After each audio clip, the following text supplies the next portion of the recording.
Mari sidang jemaat kita akan mulaikan ibadah kita. Kita akan pujikan, hamba memuji-Mu. Manis Kau dengar Tuhan.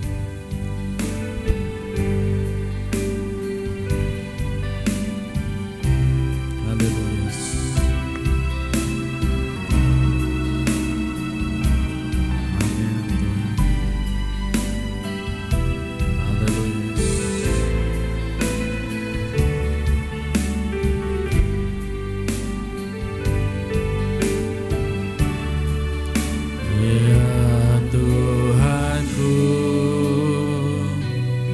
Aku hendak bernyanyi bagi-Mu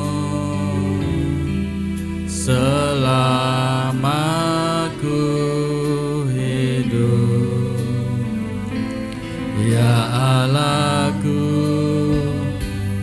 Aku hendak bermazmur bagi-Mu selagi ku ada. Inilah yang ku renungkan,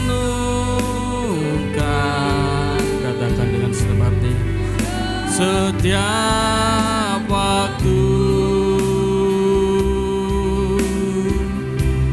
Nyanyian pujian dan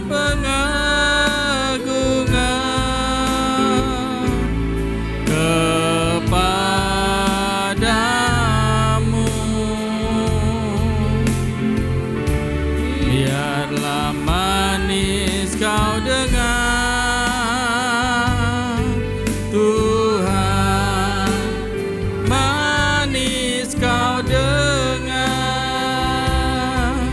Tuhan, dan hatiku bersuka karena-Mu. Katakan, inilah yang ku renungkan Tuhan, inilah yang ku renungkan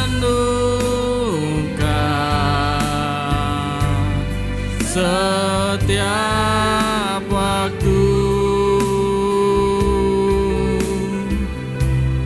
Nyanyian pujian dan pengagungan kepadamu,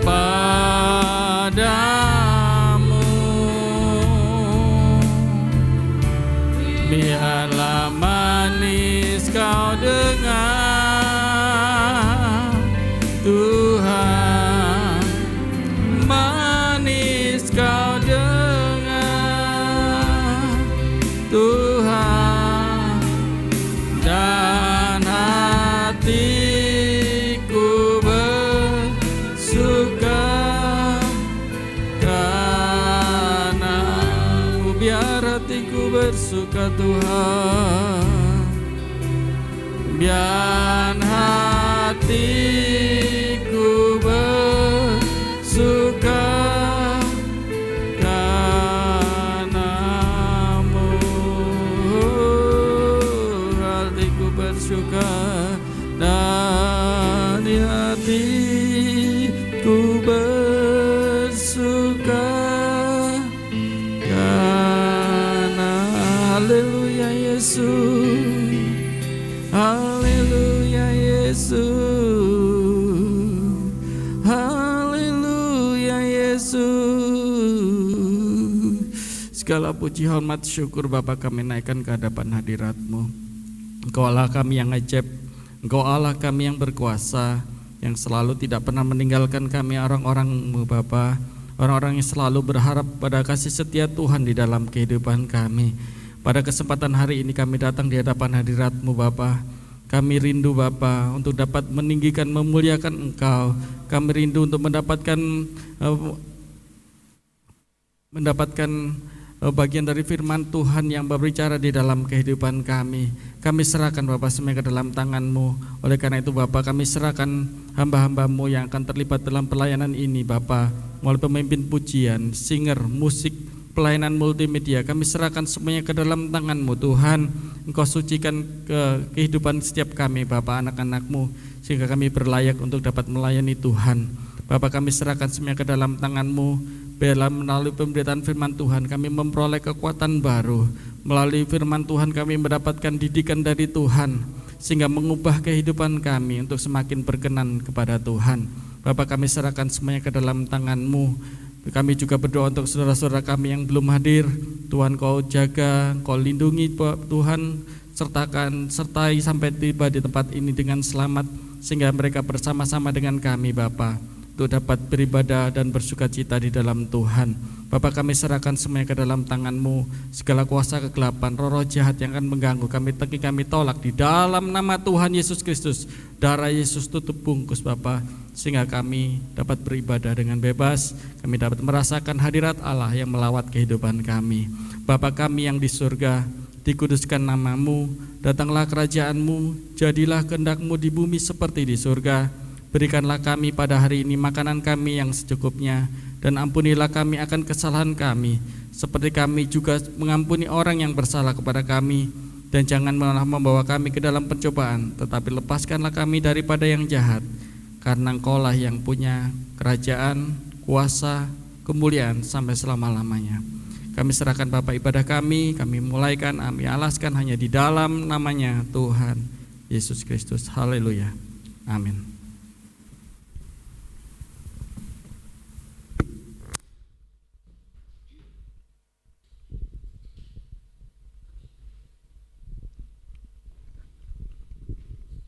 Halo, shalom, selamat pagi. Puji Tuhan kita boleh berkumpul tempat ini saat ini. Biarlah kita boleh mempersiapkan hati kita untuk kita boleh datang kepada Tuhan dengan satu kerinduan untuk menyenangkan hati Tuhan. Haleluya.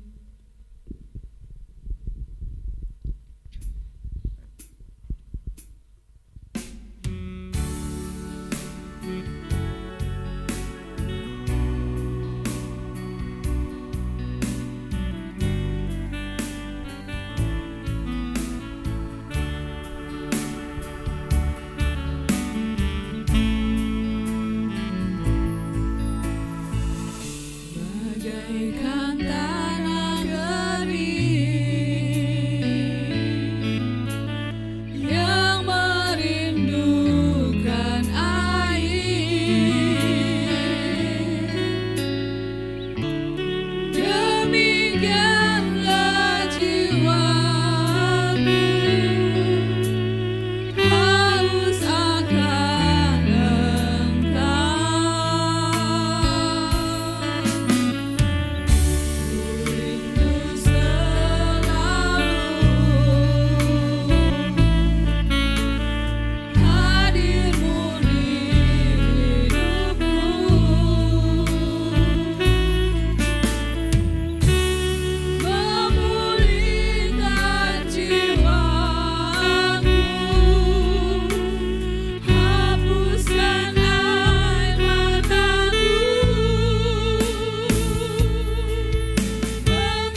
kita semua untuk bangkit berdiri. Biarlah kita akan menyanyikan puji-pujian untuk kemuliaan Tuhan, karena Dialah Allah yang selalu membuat kita digirangkan. Haleluya. Aku masuki gerbangnya dengan hati bersyukur. Haleluya. Masuki gerbangnya dengan hati bersyukur, halamannya dengan pujian. Kataku hari ini harinya Tuhan, ku bersuka sebab Dia girangkanku. Dia girangkanku, oh Dia girangkanku, ku bersuka sebab Dia girangkanku.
Bapa di dalam surga, Bapa dalam nama Tuhan Yesus Kristus.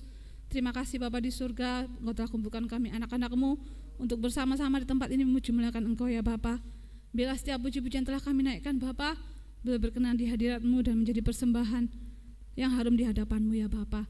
Terima kasih Tuhan Yesus, terima kasih. Kami percaya Tuhan Engkau ada di tengah-tengah kami dan Engkau bertata di atas puji-pujian kami. Anak-anak-Mu telah memberikan persembahan ya Tuhan untuk pekerjaan-Mu tempat ini. Kiranya Bapa Engkau memberkati setiap mereka yang telah memberikan persembahan ya Tuhan. Engkau berkati kehidupan mereka dengan berlimpah-limpah. Kembalikan berlipat kali ganda atas mereka Tuhan. Dan nyatakan kuasa-Mu atas setiap keluarga di tempat ini Bapa. Engkau juga memberkati Tuhan anak-Mu yang bertugas untuk kolektan pada pagi hari ini. Engkau memberkati kehidupannya, keluarganya, usahanya, mata pencariannya Bapa. Engkau melimpahkan senantiasa kasih karunia-Mu atas keluarganya Bapa. Terima kasih Tuhan Yesus. Kami alaskan doa kami hanya dalam satu nama Tuhan kami Yesus Kristus. Haleluya. Amin.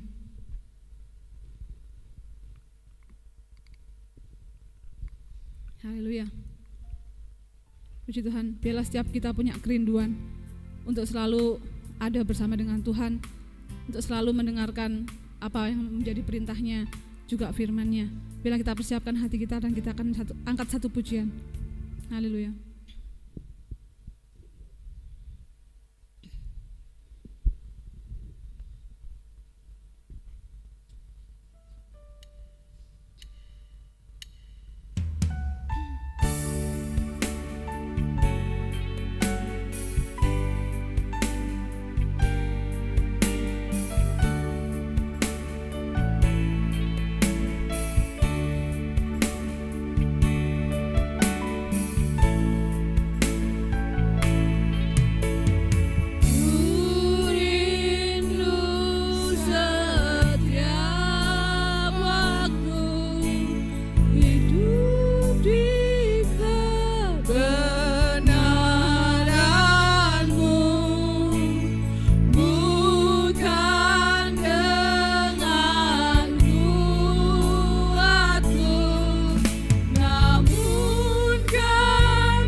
besar Allah Bapa kami yang bertahta dalam kerajaan surga.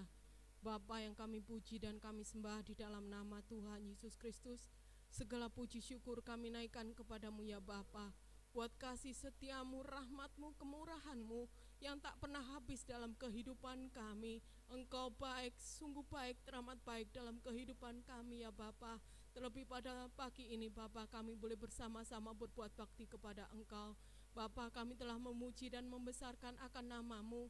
Biarlah Engkau mau terima puji-pujian kami, menjadikan persembahan yang indah di hadapan-Mu, yang senantiasa boleh menyenangkan akan hati-Mu. Dan biarlah puji-pujian ini juga senantiasa boleh memberikan kekuatan penghiburan buat kami semuanya Bapa. Terima kasih ya Bapa buat kasih-Mu, rahmat-Mu, kemurahan-Mu Bapa dalam hidup kami. Juga sebentar kami akan mendengarkan akan firman-Mu Bapa. Biarlah Engkau urapi hamba-Mu yang sebentar akan menaburkan akan firman-Mu. Engkau urapi kami semua di tempat ini Bapa untuk boleh mendengarkan akan firman-Mu. Firman-Mu yang membentuk hati pikiran kami, kehidupan kami seturut akan kehendak dan rencana-Mu. Ampuni Bapa akan kesalahan, kelemahan, keterbatasan kami berdamai dengan Dikau, dan biarlah Engkau persekutukan roh kami dengan roh-Mu. Hanya di dalam nama Tuhan Yesus Kristus. Haleluya. Amin.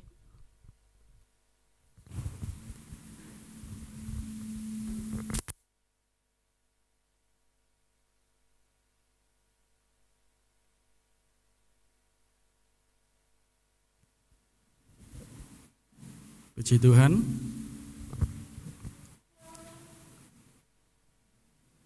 Mari kita mulai pembacaan firman Tuhan pada kesempatan pagi hari ini. Kita akan buka Alkitab kita langsung dalam 1 Yohanes 2 1 Yohanes pasal yang kedua ayat yang ke-15 sampai 17. Kalau sudah ketemu, saya undang bangkit berdiri. Kita akan menghormati pembacaan firman Tuhan. Nanti kita akan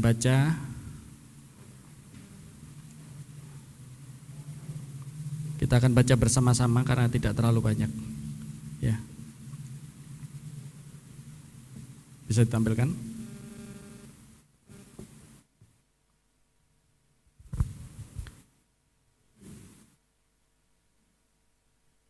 Ya. 1 Yohanes 2 ayat 15 sampai 17. Kita akan mulai 1, 2, 3. Janganlah kamu mengasihi dunia dan apa yang ada di dalamnya. Jikalau orang mengasihi dunia, maka kasih akan Bapa tidak ada di dalam orang itu. Sebab semua yang ada di dalam dunia, yaitu keinginan daging dan keinginan marta, serta keangkuhan hidup, bukanlah berasal dari Bapa, melainkan dari dunia. 17. Dan dunia ini sedang lenyap dengan keinginannya, tetapi orang yang melakukan kehendak Allah tetap hidup selama-lamanya. Amin. Silakan duduk. Puji Tuhan. Ini terlalu feedbacknya.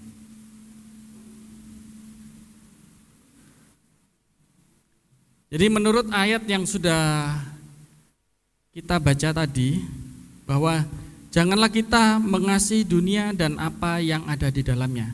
Terus gimana istrinya?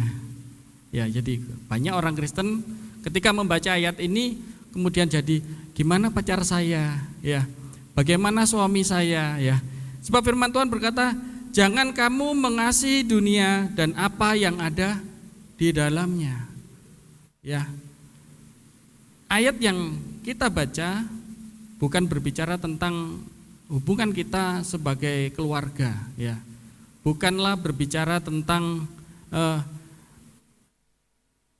bagaimana kita ada di dalam dunia ini, tetapi firman Tuhan berbicara kepada kita tentang bagaimana kehidupan orang percaya yang lebih mengasihi dunia ini dengan apa yang ada di dalamnya, melebihi kasihnya kepada Allah.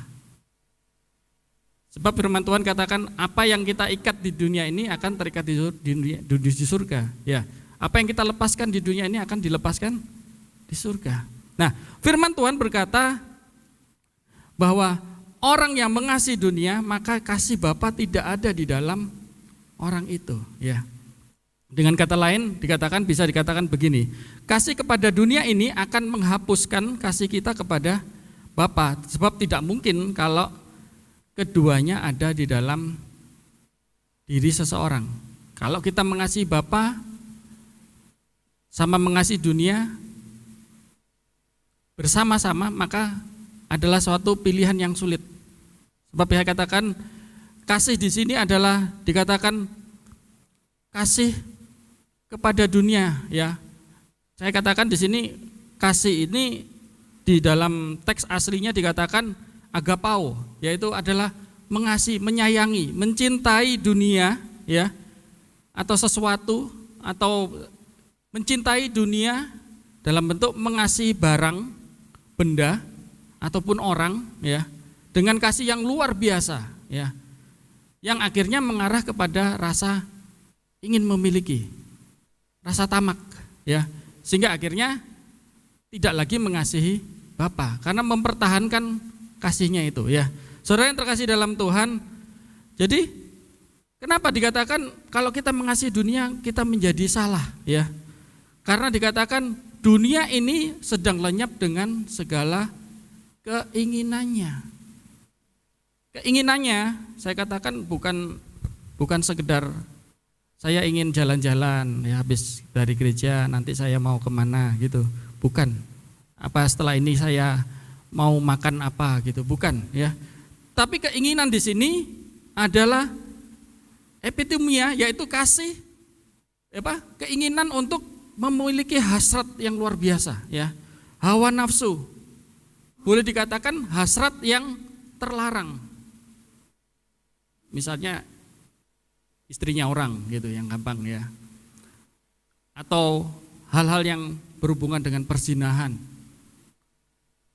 keserakahan hidup, ya, penyesatan, ya. Saya katakan di masa-masa pandemi ini berbahaya sekali di dalam kehidupan kita sebagai orang percaya. Sebab keinginan dunia ini begitu meningkat drastis. Saya katakan, saya membaca di salah satu literatur di Timesline itu dikatakan bahwa akses untuk pornografi, ya, karena pandemi meningkat 18%. Bayangkan saudara, betapa rusaknya kehidupan manusia. Angka KDRT begitu meningkat, okultisme semakin meningkat. Kenapa? Tokonya sepi, kerjanya lesu, ya, sehingga mereka mencari jalan-jalan yang tidak benar, ya. Saudara yang terkasih dalam Tuhan, jadi keinginan ini jika kita laksanakan, ya, keinginan yang terlarang ini, ya, maka di situ katakan Allah kasih akan Bapa itu menjadi hilang di dalam kehidupan kita. Kita tidak akan mendapatkan pembelaan Allah, ya. Meskipun secara lahiriah mungkin kita bisa saja tetap rajin datang beribadah, ya, tetap rajin memberikan persembahan. Tetapi kalau kita seperti ini, ya, dikatakan maka kehidupan kita tidak akan mendapatkan yang namanya kasih Bapa. Yohanes menyebutkan bahwa ada tiga ciri dari orang yang mencintai dunia, ya. Yang pertama, orang itu tadi yang kita baca tadi, bahwa orang itu dikuasai oleh keinginan daging. Ada 3 hal tadi, ya, ayat yang kita baca, yaitu ayat 16 dikatakan keinginan daging. Perlu dipahami bahwa setiap manusia pasti punya keinginan, ya, cita-cita untuk hidup yang lebih baik, ya, cita-cita mendapatkan jodoh yang baik, ya, cita-cita mendapatkan pendapatan yang baik, ya, penghasilan yang baik. Itu semua baik-baik saja. Tetapi masalahnya adalah ketika keinginan kita bercampur dengan daging, yaitu membentuk namanya keinginan daging, ya. Sehingga akhirnya orang itu, ya, orang itu dikuasai oleh kedagingannya. Dan ini yang akhirnya membuat kita menjadi salah di dalam hidup kita. Kehidupan kita menjadi tidak benar, ya. Kenapa? Karena keinginannya sudah tidak betul, ya. Bukanlah keinginan yang normal, tetapi sudah keinginan yang dalam tanda petik sudah tidak normal lagi, ya. Yang kedua, Yohanes katakan bahwa keinginan mata. Saya lihat di beberapa terjemahan juga memang dikatakan keinginan mata, ya. Coba kita akan lihat Alkitab kita di dalam Matius 6 ayat 22. Matius 6 ayat 22. Ya. Mata adalah pelita tubuh. Jika matamu baik, teranglah seluruh tubuhmu. Ya, puji Tuhan. Mata adalah apa saudara? Pelita tubuh. Kalau matanya baik, teranglah seluruh tubuh. Kenapa? Karena dari mata turun ke hati. Betul saudara? Jadi akhirnya ketika apa yang kita lihat itu mempengaruhi pikiran kita, ya. Ibu-ibu kalau jalan di swalayan, di departemen store, lihat baju, begitu masuk di manekin ada baju yang bagus, matanya sudah noleh ke situ, ya, dan telunjuknya berbahaya bagi suaminya, ya. Pah, aku pengen niku, ya. Kenapa? Karena matanya sudah ke sana duluan, ya. Saya lihat ada di salah satu itu waktu Benaya nonton TikTok, kebetulan di sebelahnya saya lihat ada anak kecil yang jalan, kemudian karena lewat toko mainan sama bapaknya ditutup matanya, digendong lewat, ya. Kenapa? Bahaya, nanti kalau noleh lihat mainan pasti minta, ya. Jadi tertawaan, jadi guyonan. Nah, kenapa mata? Ketika mata kita sudah terjerat, ya saudara yang terkasih, ketika mata kita sudah terjerat, maka logika kita tidak lagi berpikir normal. Misalnya kita jalan-jalan, yang pemuda jalan-jalan di jalan papasan, ada gadis cantik, bapak-bapak jangan, ya. Kemudian matanya tertuju, ya. Udah, mungkin kalau ada lubang di depannya kejeblong, ya. Kenapa? Matanya tertuju ke sana. Juga gadis-gadis begitu, wah ganteng, tinggi besar, ya, gagah, udah kelepek-kelepek dulu, ya. Kenapa? Karena rasio pikirannya tidak lagi normal. Kenapa? Matanya sudah terkunci. Coba kita akan lihat di Alkitab. Saya tidak akan buka ayatnya aja, nanti kelamaan. Hawa, ketika ular bilang, coba lihatlah buah ini, ya. Maka dikatakan Hawa itu ketika melihat buah itu, dia memandang buah itu baik, ya. Seperti mendatangkan pengetahuan. Sehingga akhirnya diambil, ya. Diambil, kemudian dimakan, ya. Diberikan kepada Adam, sama-sama jatuh dalam dosa. Lot juga begitu, ketika disuruh memilih, dilihat, oh di lembah Yordan ada tanah yang subur, ini yang bagus ini. Dia pilih ke sana, ya. Padahal justru di sana tempatnya Sodom dan Gomora, tempatnya dosa. Dia nggak lihat, dia yang lihat adalah tanah padang yang berumput hijau, pasti domba-dombanya bisa makan kenyang di sana. Itu yang dipilih. Jadi pandangannya membuat persepsinya berubah. Daud, seperti disinggung dalam khotbah beberapa minggu yang lalu, Daud sore-sore nganggur, dia jalan-jalan di atas sotoh istananya, waktu noleh, ya, dia lihat Batseba lagi mandi, ya. Karena lihat Batseba mandi, ada perasaan ingin, ya, ditemui, ya, dan selanjutnya dan seterusnya dia berbuat dosa dan akhirnya Tuhan menghukum. Saudara yang terkasih dalam Tuhan, jadi mata itu sangat berbahaya, ya. Sangat berbahaya di dalam kehidupan kita. Kalau kita tidak bisa menjaga kekudusannya. Saya katakan jaga kekudusan, amin saudara. Saya lihat perkembangan teknologi begitu pesat. Internet yang dulu hanya di ruang-ruang publik tertentu, sampai di kamar tidur, betul saudara? Tidur saja suami istri singkuran, satunya buka TikTok, satunya Instagram. Ya, satunya update status, satunya lihat WA ya. Enggak ngomong-ngomongan ya. Saudara yang terkasih dalam Tuhan, jangan sampai gadget-gadget seperti ini merusak kehidupan kita. Amin saudara.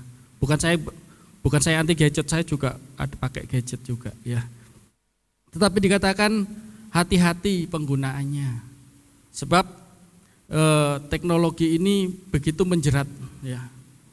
Saudara buka YouTube, muncul iklan yang ndak kadang-kadang, iya kan? Muncul iklan. Nah, iklan-iklan yang seperti ini kadang-kadang isinya ndak benar. Nah, awasi penggunaannya. Amin saudara. Apalagi anak kita sekolah online ya, dia harus mungkin terpaksa harus pegang HP sendiri ya. Harus ada pengawasan orang tua. Harus ada filter ya. Supaya apa? Matanya tidak membuat dirinya kepada dosa. Kalau yang dilihat benar enggak apa-apa, kalau yang dilihat sudah enggak benar ya. Jadi timbul perzinahan di dalam keluarga. Timbul dosa ya. Yang tadinya tidak apa-apa, tidak ada masalah baru. Kenapa? Karena kita memberikan kesempatan kepada iblis untuk bekerja ya. Ini harus dirubah ya. Ini harus dirubah di dalam kehidupan kita. Karena mata ini kalau tidak diawasi berbahaya ya. Bukan cuma semua keinginannya. Nanti lihat tetangganya bawa televisi 100 in, pengen juga ya. Ngamuk-ngamuk sama suaminya minta dibelikan ya. Itu dulu. Sekarang enggak usum TV ya. Sekarang HP baru ya. Ada lihat orang bawa merek apa itu Samsung yang baru itu ya S10 pengen ya. Nah, saudara yang terkasih dalam Tuhan, jangan sampai keinginan mata membuat logika kita buyar ya. Keinginan mata membuat rohani kita menjadi jatuh. Keinginan mata membuat kita terjerembab atau jatuh ke dalam dosa. Yang ketiga, Yohanes katakan adalah tentang keangkuhan hidup. Keangkuhan hidup, kalau saya katakan hidup itu memang adalah anugerah Tuhan. Tetapi ketika hidup itu disandingkan dengan keangkuhan, di situ jadi dosa ya. Saudara yang terkasih dalam Tuhan, keangkuhan hidup merupakan pernyataan kita sebetulnya. Mau tidak mau, percaya atau tidak, saya katakan keangkuhan hidup itu satu bukti penolakan kita terhadap kuasa Allah. Ketika kita menjadi angkuh ya di dalam hidup kita merasa bahwa setiap pencapaian kita, setiap prestasi yang kita peroleh, properti, mungkin benda-benda, karir, segala sesuatu yang kita miliki, itu seolah-olah hasil kerja keras kita ya. Padahal di situ ada berkat Tuhan. Kita harus sadar bahwa di dalam setiap pencapaian yang kita peroleh, dalam setiap pencapaian yang kita peroleh sebagai anak-anak Allah, di situ ada berkat Tuhan. Sebab ada banyak juga orang yang berusaha lebih keras dari kita dan tidak berhasil. Itu harus kita ketahui. Ada berapa banyak orang yang jatuh bangun dalam usaha, dalam bisnis, dalam keluarga ya. Mereka tidak berhasil, padahal mereka mungkin sudah berusaha lebih keras dari apa yang kita kerjakan. Tapi kalau di situ tidak ada berkat Tuhan, maka pencapaian yang mereka peroleh tidak seperti itu ya. Terus kenapa ada orang yang tetangga saya mungkin bukan orang yang suci, bukan orang yang baik, orang yang jauh dari Tuhan, itu kan menurut kita ya. Kok lebih sukses, kok lebih berhasil, jangan dilihat dari berkatnya ya. Tuhan punya rencana di dalam hidup setiap orang, amin saudara. Tuhan punya rencana di dalam kehidupan setiap kita. Yang jadi renungan pada kita pada kesempatan hari ini, jika kasih Allah sudah mulai dingin dalam kehidupan kita, maka mungkin ini bisa merupakan tanda bagi kita bahwa kita sudah mengasihi dunia ini lebih daripada itu. Kita sudah menempatkan dunia itu lebih di dalam kehidupan kita, sehingga akhirnya kita tidak mengasihi Tuhan lagi. Yang kita kasih adalah diri kita. Puji nama Tuhan. Nah, kita melihat dari kaitan dengan firman Tuhan yang kita baca tadi, bahwa bangsa Israel, ya, dari dalam kitab Hakim-Hakim dikatakan betapa mereka, kalau kita melihat kitab Hakim-Hakim secara keseluruhan, itu bangsa Israel mendapatkan banyak masalah. Mereka bolak-balik diserang orang Filistin, orang Amalek, orang Midian, dan sebagainya. Sepanjang kitab Hakim-Hakim, bangsa Israel seringkali mendapatkan masalah. Ternyata masalah yang mereka hadapi itu adalah karena mereka melanggar sendiri perintah yang Tuhan berikan di dalam kehidupan mereka. Coba kita lihat di dalam Ulangan 7 ayat 16. Ulangan 7 ayat 16. Ulangan 7 ayat 16. Engkau harus melenyapkan segala bangsa yang diserahkan kepadamu oleh Tuhan Allahmu. Janganlah engkau merasa sayang kepada mereka, dan janganlah beribadah pada Allah mereka, sebab hal itu akan menjadi jerat bagimu. Ya, ini adalah perintah yang Tuhan sampaikan kepada bangsa Israel ketika mereka dalam perjalanan menuju Kanaan, ya. Dalam perjalanan ke sana, Tuhan sampaikan firman Tuhan ini, disampaikan, engkau harus melenyapkan segala bangsa yang diserahkan kepadamu oleh Tuhan Allahmu. Memang kelihatannya seperti ekstrim, Tuhan kok jawab seperti kejam, ya. Nah, jangan engkau merasa sayang kepada mereka, jangan beribadah kepada Allah mereka, sebab hal itu akan menjadi jerat bagimu. Nah, ketika mereka menerima firman Tuhan ini, mereka menjalankan firman Tuhan ini dengan segenap hati. Mereka menduduki tanah Kanaan. Akhirnya mereka menduduki tanah Kanaan. Mereka masuk ke dalam tanah Kanaan, tetapi mereka tidak melakukan firman Tuhan dengan segenap hati. Mereka melakukan firman Tuhan ini separuh-separuh, ya. Mereka menduduki, mereka berhasil menguasai, tetapi mereka tidak melenyapkan, ya, dikatakan melenyapkan bangsa-bangsa yang diserahkan kepada mereka oleh Tuhan. Dan akibatnya orang Israel, kehidupannya, bangsa Israel menjadi terjerat. Terjerat apa?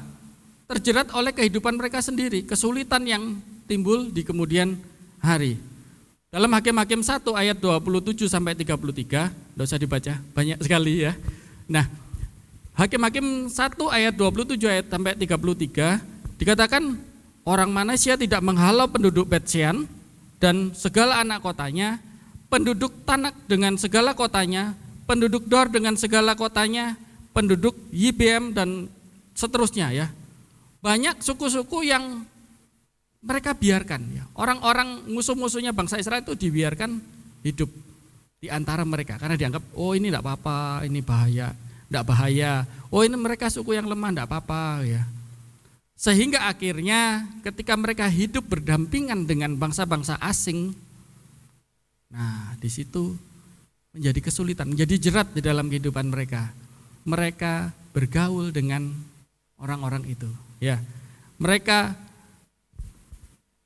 berkompromi.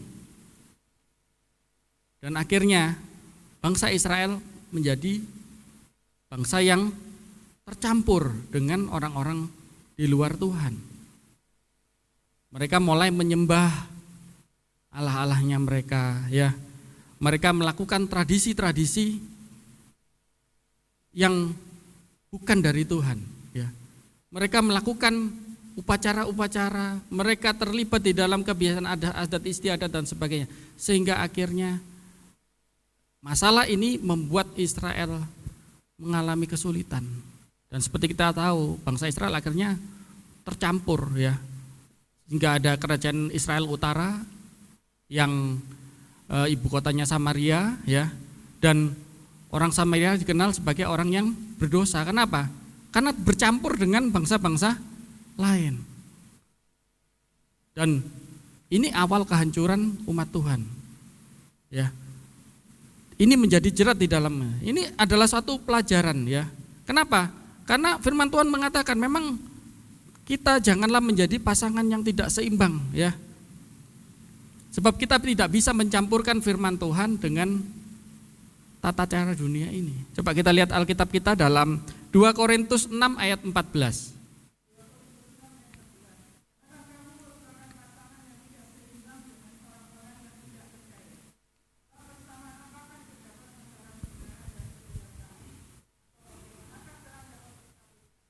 Ya, jelas ya. Ayat ini sebetulnya tidak bicara tentang pernikahan ya. Kadang-kadang di pernikahan dikutip ayat ini. Jangan kamu menjadi pasangan tidak seimbang dan sebagainya. Tetapi tentang kehidupan kita sebagai orang percaya ya. Yang mencampur-campurkan firman Tuhan dengan dunia ini ya. Kita percaya kepada firman Tuhan tapi juga percaya kepada yang lain ya. Tuhan tidak ingin seperti ini ya. Tuhan ingin ketika kita percaya kepada Tuhan Yesus ya, kita harus menyerahkan hidup kita kepada Tuhan Yesus. Ketika kita menyerahkan hidup kita kepada Allah, ya hidup kepada Allah, bukan kepada dunia ini, bukan kepada tata cara dunia, adat istiadat. Karena ada orang bilang katanya, ya siapa tahu bisa bisa menyelamatkan saya di kemudian hari. Ya, itu namanya orang tidak punya iman. Ya, kalau kita hidup menurut firman Tuhan, karena kita percaya Yesus, ya itulah yang kita kerjakan. Ya, jangan lagi pakai tata cara dunia, karena Tuhan Yesus tidak mau dicampur dengan dunia ini. Percaya Yesus tidak bisa dicampur dengan dunia ini. Yakobus 4 ayat 4 katakan dengan jelas kepada kita. Coba kita akan lihat Alkitab kita.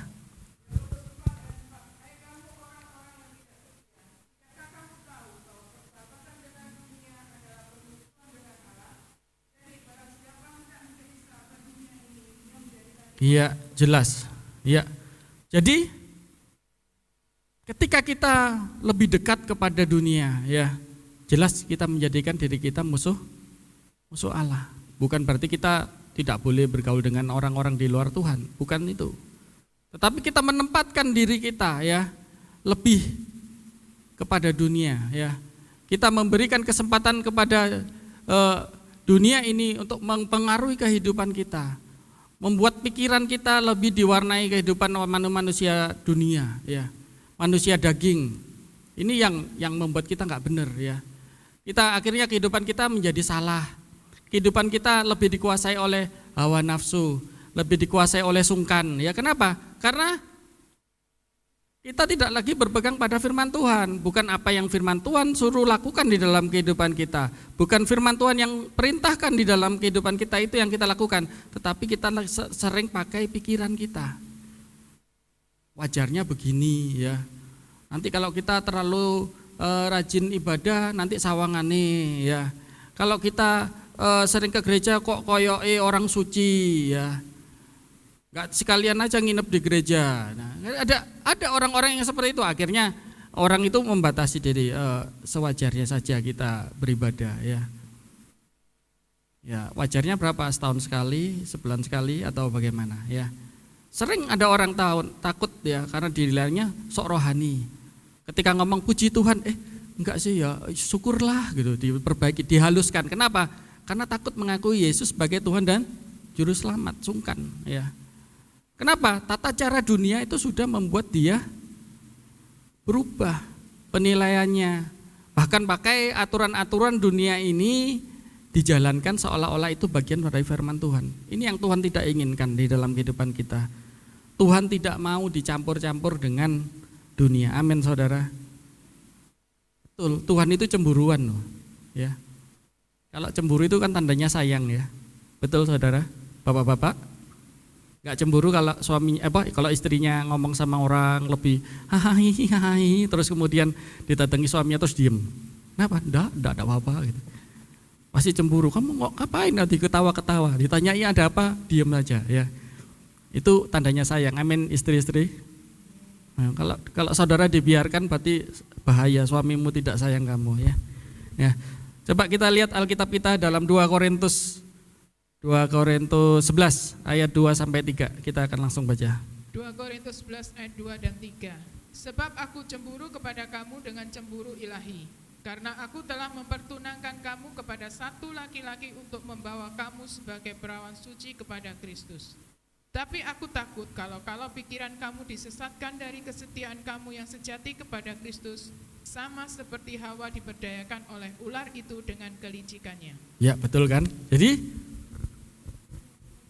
Tuhan itu mengasihi kita dengan sungguh Betul saudara? Tuhan Yesus mengasihi kita, amin saudara. Ya, bilang sama kanan kirinya, Tuhan Yesus mengasihimu. Iya, betul kan ya? Tuhan Yesus mengasihi kita. Nah, kalau Tuhan Yesus mengasihi kita, makanya Dia tidak mau ketika kita mencampurkan firman Tuhan, apa yang katanya Tuhan, dicampur dengan apa katanya dunia. Dunia itu biasanya gini, sangat dipengaruhi oleh anomali dunia secara umum. Tahun 1800 ada namanya gerakan Renaissance humanis ya. Banyak orang hidupnya menjadi humanis alirannya. Manusia itu seharusnya begini-begini. Nah, banyak orang Kristen terjerumus hidupnya sama ikut seperti itu. Loh, itu kan seperti firman Tuhan. Firman Tuhan juga humanis memang, tapi tidak semuanya ya. Ada teokrasi di sini. Ketika Allah berbicara kepada manusia itu berarti itu firman Tuhan, ketetapan Tuhan, tidak bisa ditawar karena logisnya, baiknya sebagai manusia demikian enggak ya. Oleh karena itu saudara yang terkasih dalam Tuhan, penting bagi kita untuk menempatkan firman Tuhan sebagai bagian yang terutama di dalam kehidupan kita.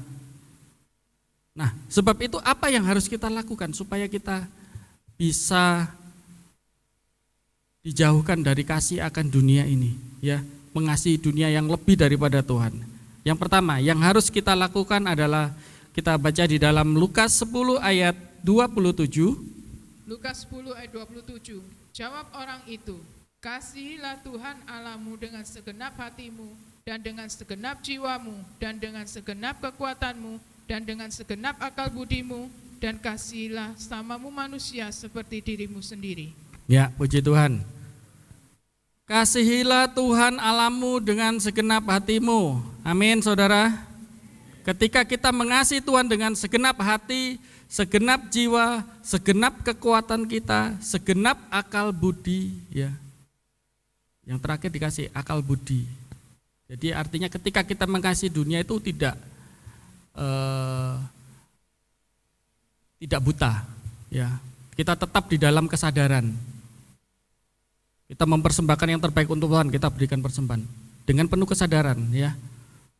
Kalau enggak penuh kesadaran habis mempersembahkan terus mari ngono gelo. Lapo tak kekno ya. Kenapa? Karena tadi waktu kita memberi dia emosi ya, enggak sadar ya. Ya. Ya, saya tahu kalau misalnya ada pasangan muda-mudi lagi sayang-sayangnya, wis ini semua tak serahkan untuk kamu. Wah, tabungannya tak kasihkan kamu. Kenapa? Karena emosi, saking sayangnya ya. Habis itu lenger-lenger, gak ada duit ya. Kenapa? Tabunganku habis, tak kasih semua tadi ya. Ya itu. Tapi kasih kepada Tuhan katakan dengan segenap akal budi. Jadi artinya ketika kita mengasihi Tuhan, kita melakukan itu ya, kita penuh kesadaran ya. Kita sadar dan kita mengasihi sesama manusia seperti diri kita sendiri. Ini jelas Tuhan katakan dengan jelas, mengasihi sesamamu. Jadi ketika kita mengasihi Tuhan, kita tidak mengabaikan manusia. Ketika kita mengasihi Tuhan, kita melakukan firman Tuhan, tapi kita tidak lupa kita mengasihi orang lain. Ya, seringkali kita ingat mengasihi Tuhan, pokoknya untuk Tuhan, gini, kita nggak peduli orang lain, itu salah ya. Kenapa? Karena kita tidak mengasihi sesama kita seperti diri kita. Kalau kita diperhadapkan keadaan seperti itu, apa yang harus kita lakukan ya? Apa yang terjadi dengan kita? Itu yang menjadi pertanyaan dengan kita kan. Kayak misalnya gini aja. Ketika kita bertamu di rumahnya orang, terus biasanya kalau bertamu itu ketok pintu, tok, permisi, dibukakan pintu, masuk, duduk ya. Ngomong-ngomong sudah lama, tenggorokan seri, biasanya terus dikasih air ya. Betul saudara ya. Kenapa? Karena kita ngomong sendiri aja dikasih air, kita juga akan jadi haus kok ya. Itu kan karena kita kalau ngomong banyak keseretan jadi haus ya. Makanya kalau kita ada tamu dikasih minum supaya enggak seret tenggorokannya ya. Biar kalau tamunya cepat pulang ya jangan dikasih minum ya. Nah, saudara yang terkasih dalam Tuhan, itu coba misalnya sebuah contoh saja ya saya katakan. Nah, Jadi ketika kita melakukan firman Tuhan, kita lakukan itu dengan segenap hati ya, segenap jiwa, segenap kekuatan. Jadi all out semua di dalam kehidupan kita lakukan untuk mengasihi Tuhan dengan sepenuh kesadaran akal budi dan tetap mengingat firman Tuhan untuk mengasihi siapa? Sesama kita. Mengasihi orang lain. Ya, sesamamu manusia, bukan sesama kucing, bukan sesama anjing, sesama manusia. Seperti apa? Seperti diri kita sendiri. Ketika kita diperhadapkan dalam keadaan seperti itu, bagaimana perasaan kita? Nah, itu yang harus menjadi pertanyaan di dalam kehidupan kita, sehingga akhirnya kita punya sikap baik, perbuatan baik yang kita lakukan. Nah, yang kedua, apa yang harus kita lakukan? Coba kita lihat di dalam Injil Matius 6 ayat 24.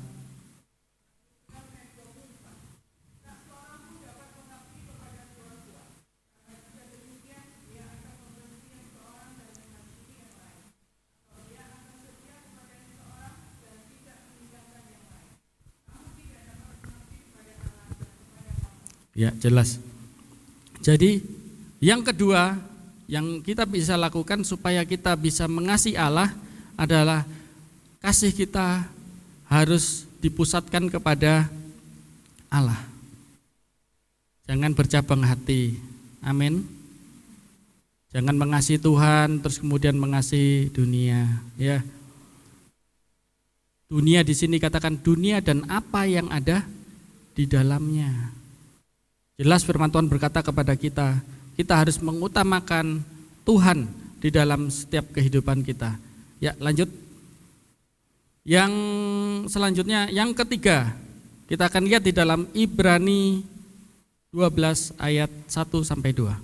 Ibrani 12 ayat 1 dan 2. Karena kita mempunyai banyak saksi, bagaikan awan yang mengelilingi kita, marilah kita menanggalkan semua beban dan dosa yang begitu mengerintangi kita, dan berlomba dengan tekun dalam perlombaan yang diwajibkan bagi kita. Ayat 2, marilah kita melakukannya dengan mata yang tertuju kepada Yesus, yang memimpin kita dalam iman, dan yang membawa iman kita itu kepada kesempurnaan, yang dengan mengabaikan kehinaan, tekun memikul salib, ganti sukacita yang disediakan bagi Dia, yang sekarang duduk di sebelah kanan tata Allah.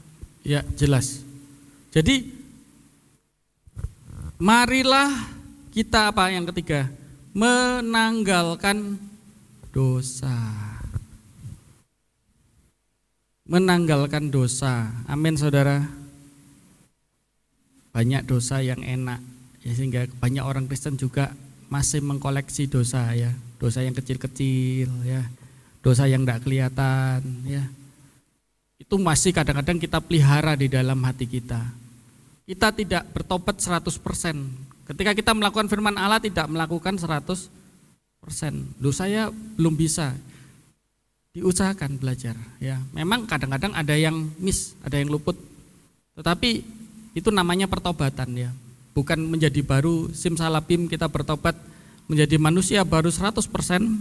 Tetapi ketika kita bertobat, kita mengalami proses, ya. Pertobatan, hidup bertobat itu proses, ya. Proses, butuh waktu. Namanya proses butuh waktu.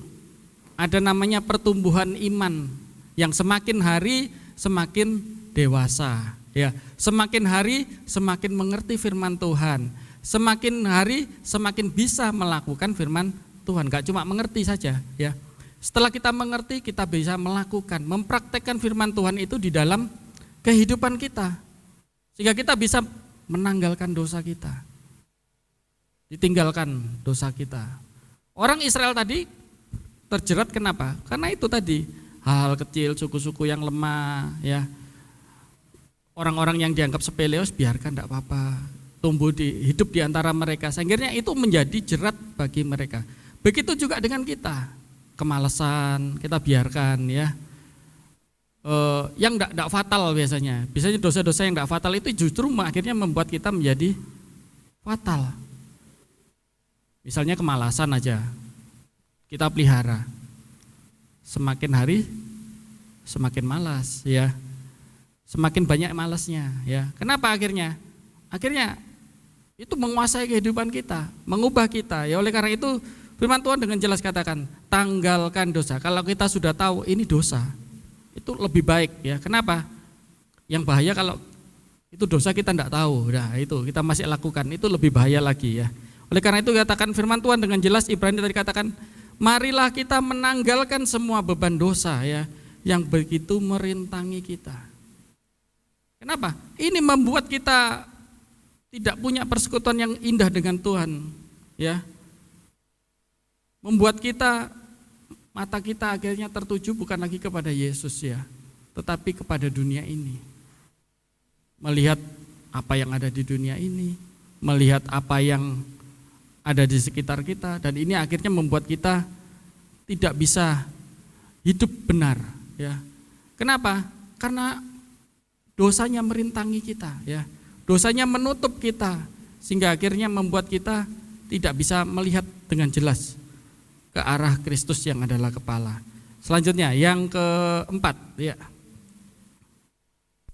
Kolose 3 ayat 1 dan 2. Karena itu kalau kamu dibangkitkan bersama dengan Kristus, carilah perkara yang di atas, di mana Kristus ada duduk di sebelah kanan Allah. Pikirkanlah perkara yang di atas, bukan yang di bumi. Ya. Jadi yang keempat adalah mencari perkara yang di atas. Amin saudara. Perkara yang di atas itu apa? Sudah tahu saudara? Yang di atas, yang tinggi-tinggi, cita-cita, bukan ya. Yang di atas itu berbicara tentang kehidupan rohani ya.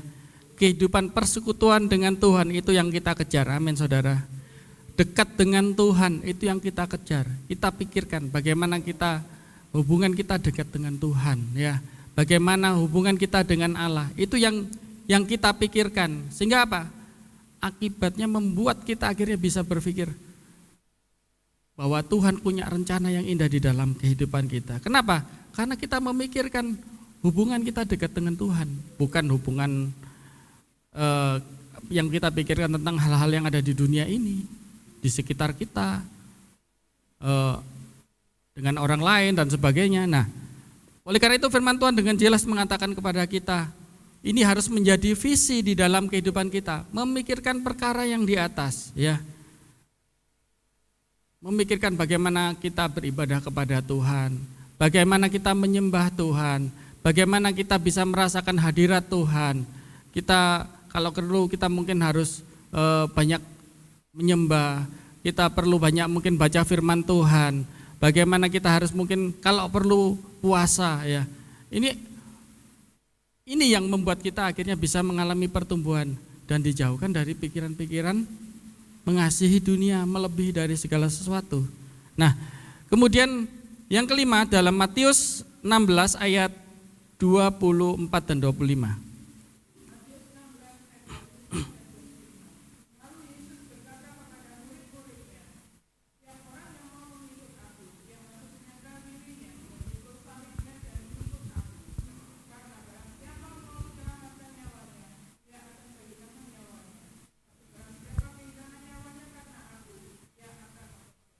Ya, jelas firman Tuhan katakan, orang yang mengikut aku ia harus menyangkal dirinya. Memang kadang-kadang rasanya sulit saudara. Ketika kita memilih melakukan firman Tuhan, itu kadang-kadang menjadi pergumulan di dalam kehidupan kita. Ya, di sini ada perlu yang namanya penyangkalan diri. Ya, penyangkalan diri kita dapat wujudkan dalam berbagai hal. Dari mulai sikap hidup, tindakan kita yang kita kerjakan. Ketika kita menyangkal diri, kita akan mengabaikan mungkin kesenangan kita. Mengurangi hak kita mungkin menggunakan waktu. Ya harusnya mungkin kita punya quality time dengan keluarga, kita pakai untuk bersekutu dengan Tuhan. Waktu kita jalan-jalan, kita pakai untuk beribadah mungkin. Ya, waktu kita istirahat mungkin kita pakai untuk baca firman Tuhan. Itu namanya penyangkalan diri, ya. Membuat hati kita mungkin berkorban, ya. Kenapa? Karena kita menyangkal diri. Ya itu harus kita alami, ya.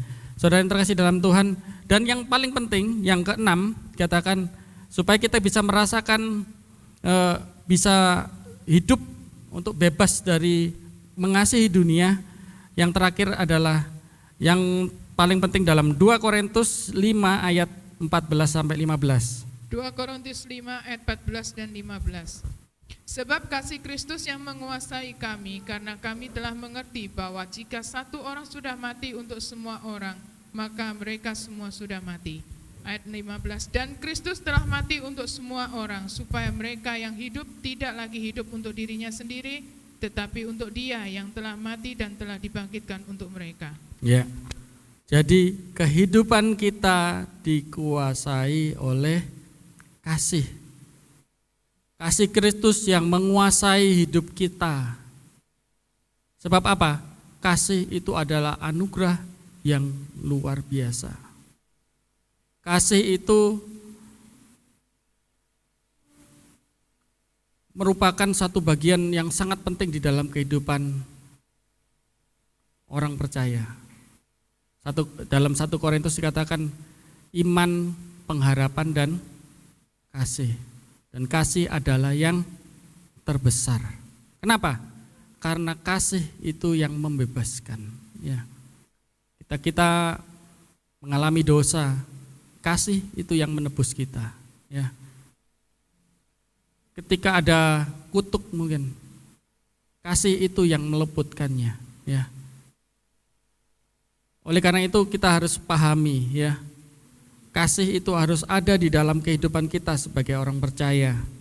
Kasih bukan hanya merupakan perkataan, teori yang kita ucapkan saja. Ya. Kasih bukan hanya ungkapan, slogan. Ya. Orang Kristen itu pokoknya kasih. Nah, pokoknya itu repot. Kalau sudah ngomong pokoknya, ngawur. Semua dibilang kasih. Ingat, Allah itu kasih adanya. Tapi Allah juga buat neraka. Ya. Kenapa? Karena Allah itu adil. Artinya meskipun kasih yang terbesar, bukan berarti kalau kasih itu terus ngawur semuanya pokoknya kasih. Ya, tidak bisa. Ya. Oleh karena itu, ketika kita berpegang pada satu firman Tuhan, kita harus ingat firman Tuhan yang lain. Ya. Ketika firman Tuhan mengajarkan kepada kita bagaimana kita harus melakukan firman Tuhan atas dasar kasih, itu memang merupakan satu hal yang penting, yang utama di dalam kehidupan kita sebagai anak Allah. Ya. Sebab tanpa kasih apapun yang kita kerjakan, bahkan Paulus katakan meskipun aku memberikan tubuhku untuk dipotong-potong, ya, tapi kalau semua dilakukan bukan karena kasih, maka semuanya menjadi sia-sia. Oleh karena itu sangat penting dalam kehidupan kita. Kita tetap tempatkan firman Tuhan ini, mendapatkan bagian yang terbaik di dalam kehidupan kita, sehingga kita semakin hari semakin hidup di dalam firman Tuhan, kita bisa menjalaninya dengan lebih baik, hidup di dalam kebenaran firman Tuhan, dan kita merasakan ada perubahan di dalam kehidupan kita. Amin, saudara. Mari saya undang bangkit berdiri. Kita akan pujikan Ku Mau Cinta Yesus, biar kita bisa mengasihi Tuhan di dalam setiap kehidupan kita, setiap kesempatan hidup kita. Mengasihi Tuhan, mengasihi Yesus di atas segala sesuatu di dalam kehidupan kita, sehingga kehidupan kita semakin hari semakin benar.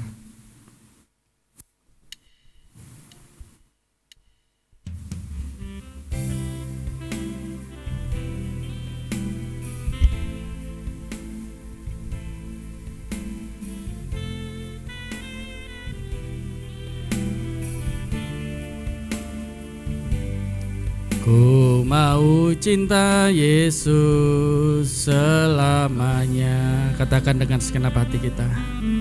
Ku mau cinta Yesus selamanya. Amin Tuhan, katakan dari hati kita. Meskipun pada silih berganti dalam hidupku, ku tetap cinta. Ku tetap cinta Yesus, katakan sekali lagi. Ku mau cinta Yesus. Amin Tuhan. Biarkan pujian ini merupakan pengakuan di dalam kehidupan kita selamanya. Meskipun badai silih berganti dalam hidupku. Ku mau cinta Yesus selamanya. Katakan ya Aba Bapa, ya Aba Bapa, ini aku anakmu, layakkanlah seluruh hidupku. Ya Aba Bapa, ini aku anakmu, pakailah sesuai dengan rencana-Mu. Katakan ya Aba Bapa, kita akan menyembah Tuhan. Aba Bapa, ini aku anakmu, layakkanlah seluruh hidupku.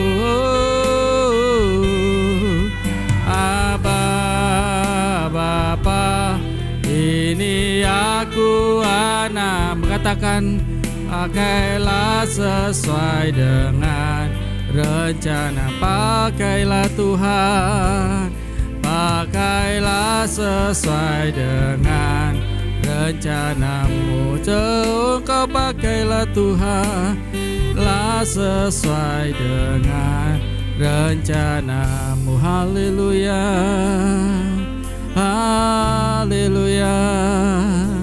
Kami tinggikan Kau Tuhan. Haleluya Yesus. Shikela malama sangkarata kadiasai. Umbaya laba laba laba laba se. Haleluya, haleluya Yesus. Haleluya, haleluya. Shikela malama sangkarata kadiasai.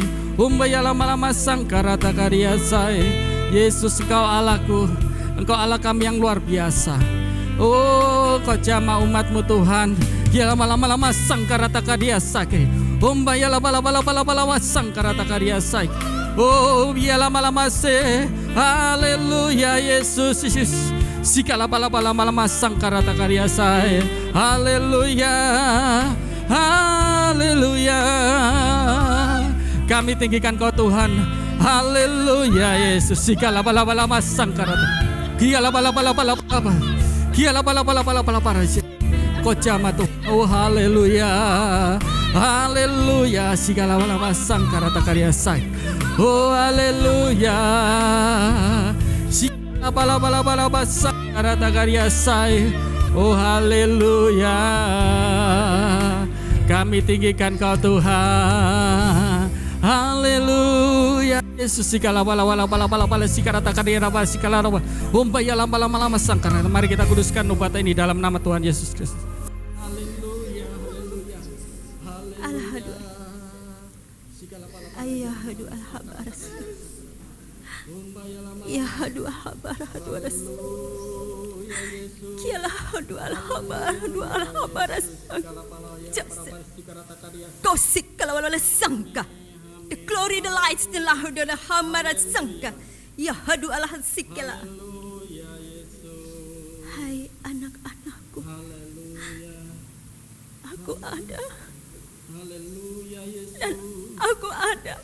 Yahadu aku. Yahwa ama adu alhaba ashikala adu ala sangka. Yahwala sangka. Aku ada dan aku ada. Aku kudus dan aku kudus. Ya ba'du ala sangki. Ya rakara sekala wala hadu ala sangka. Kira sikara bara sangka la hadu ala sangka. Ada ayam berkokok, aku melihat itu la hadu ala sikala wala sangka. Ayam itu berkokok berkali-kali. Wahabi amara sikila adu ala sangka. Bi ahabu ala sangka. Aku menaburkan benih-benih di tanah itu. Wahadu ala sangka. Kenapa burung-burung itu memakannya? Wahabi ambahadu ala sangka. Ki adu ala si adu ala sangka. Ayah wahab. Ayah wahab. Haleluya Yesus. Ayah wahab ala sangka. Wahadu ala sangka. Ya, aku melihat butiran-butiran pasir. Ya, bi amala adu ala sangka. Aku melihat ada gelombang laut. Ya hadu alhabi amarasak. Ya wa adu alalasik ya lalasak. Aku ada di tengah-tengah itu. Ya hadu arasak. Aku berdiri di hadapanmu. La hadu alhadu arasak. Ya hadu alasangki.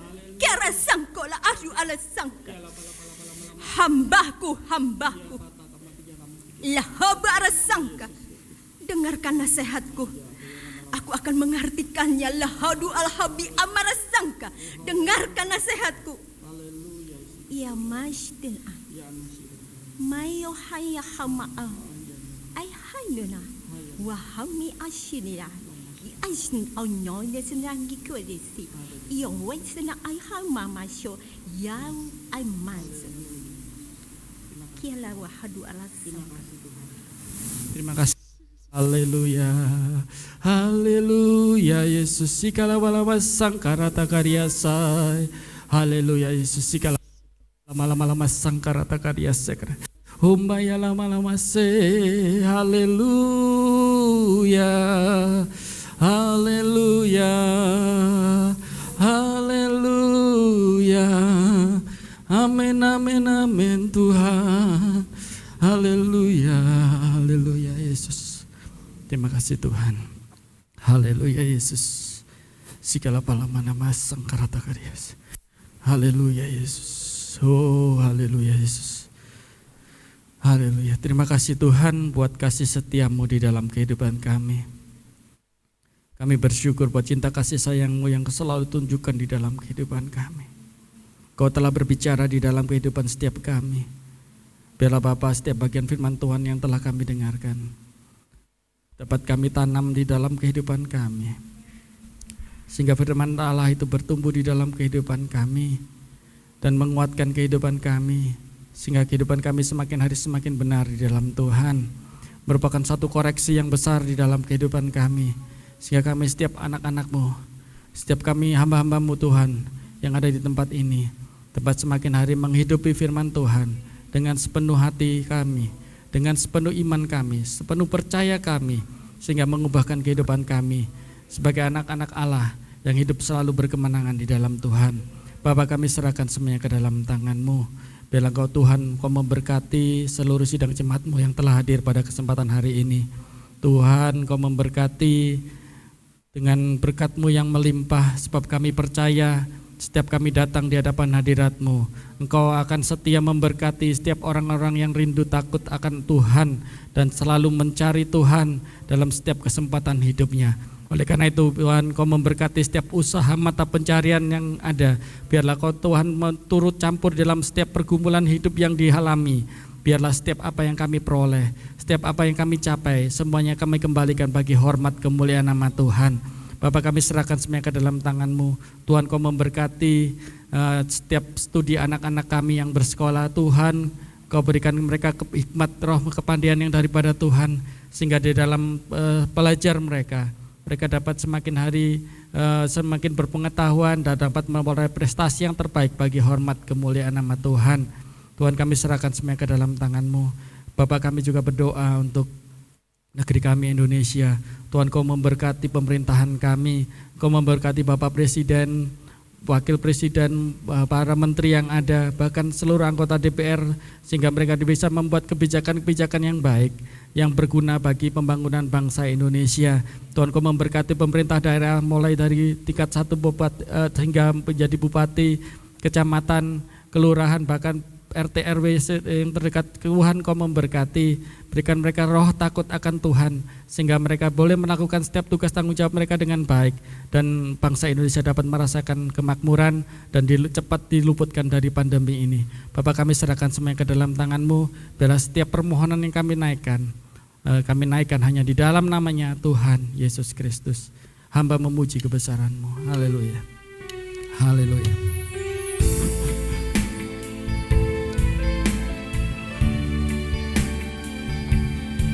Haleluya Yesus. Hamba memuji kebesaran-Mu. ajaib Tuhan, Engkau ajaib Tuhan. Tuhan, katakan dengan serabut hatimu, ajaib Tuhan, ajaib Tuhan. Hamba memuji kebesaran-Mu Tuhan, hamba memuji kebesaran. Ajaib Kau Tuhan, ajaib Tuhan,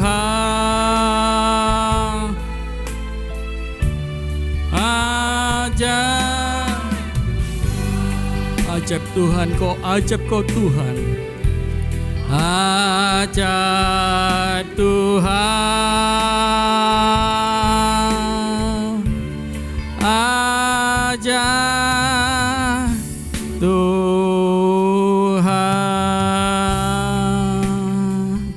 Haleluya Yesus. Kekasih-kekasih Tuhan, turun dan tinggal atas kamu berkat dan anugerah dari Bapa kami, kasih sayangnya Roh Kudus, Tuhan Yesus Kristus dengan kasih setianya, Roh Kudusnya akan menyertai, menolong dan menjagamu semuanya. Sebab itu saudaraku yang terkasih, pulanglah dengan sukacita, selamat damai sejahtera dalam iringan berkat-Nya, Tuhan Yesus Kristus. Bapa,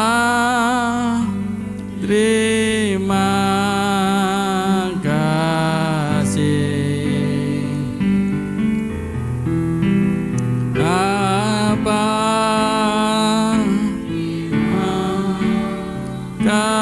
Kasih, amin Tuhan. Bapa di dalam surga, syukur terima kasih.